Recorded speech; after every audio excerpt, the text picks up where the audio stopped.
So, I inherited this 12-inch cast iron wok from my mom, and last night I used it to make her favorite food, namely chicken.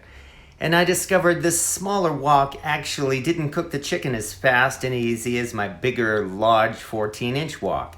We still had a great stir fry, it just took a lot longer to make than I expected. See for yourself.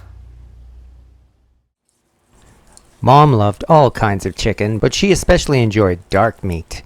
These chicken leg quarters were 60 cents a pound at the supermarket, so it wasn't a tough decision to use these and strip the meat from the bones. The second most important part of a good stir fry is the preparation, and we want to have everything ready to go right into the wok when they're ready. So we start off by coating the chicken pieces with cornstarch, then letting them marinate in the refrigerator while we place this heavy cast iron wok into the oven and heat it to 500 degrees. My stove is a wimpy electric stove, and it can't reach the blasting hot temperatures needed for a good stir fry, so we're compensating for this by using a heavy cast iron wok. And while the wok is heating up, we chop up all of our ingredients, namely ginger, garlic, and onion.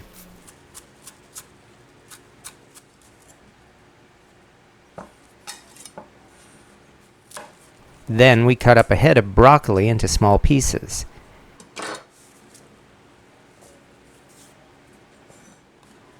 And finally, we slice up some mushrooms. And once that's ready, we heat up the stovetop to get ready for our stir fry. The final preparation is to make a simple teriyaki sauce, which is no more than mixing together brown sugar and soy sauce, then adding the secret ingredient, namely ginger ale. From here, we add garlic powder, salt, pepper, and a little more cornstarch as a thickener. That's pretty much what this is. I used too much ginger, that's why. No, it's not ginger. I said it. Then we pour the sauce into a cast iron saucepan and simmer the sauce to thicken it. Here we have like an oriental style sauce. Nice. And now it's time to start stir frying.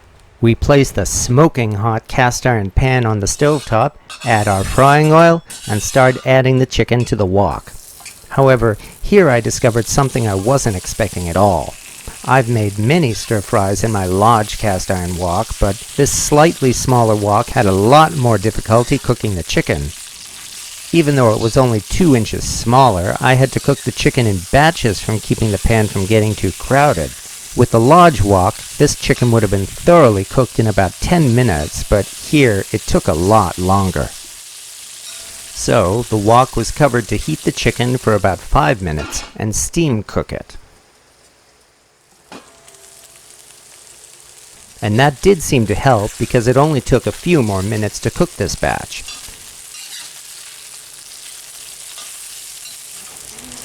Because this wok is so small, I could only do half the chicken, meaning that I haven't even started cooking the other half, so this is not going to be a fast stir fry, unfortunately.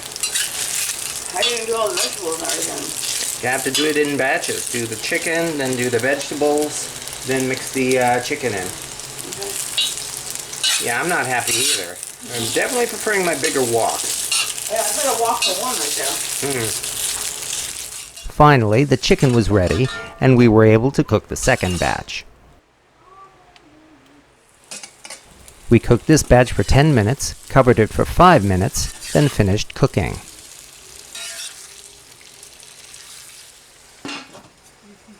This was a lot longer than I expected. But then some good news.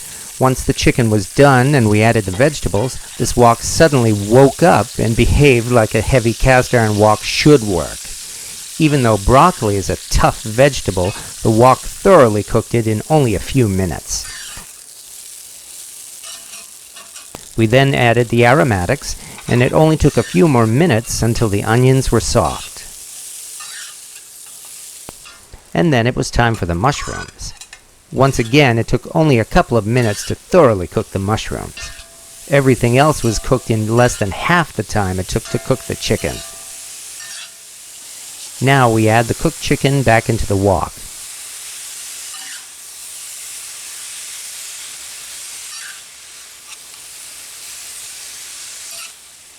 And finally, we add our teriyaki sauce.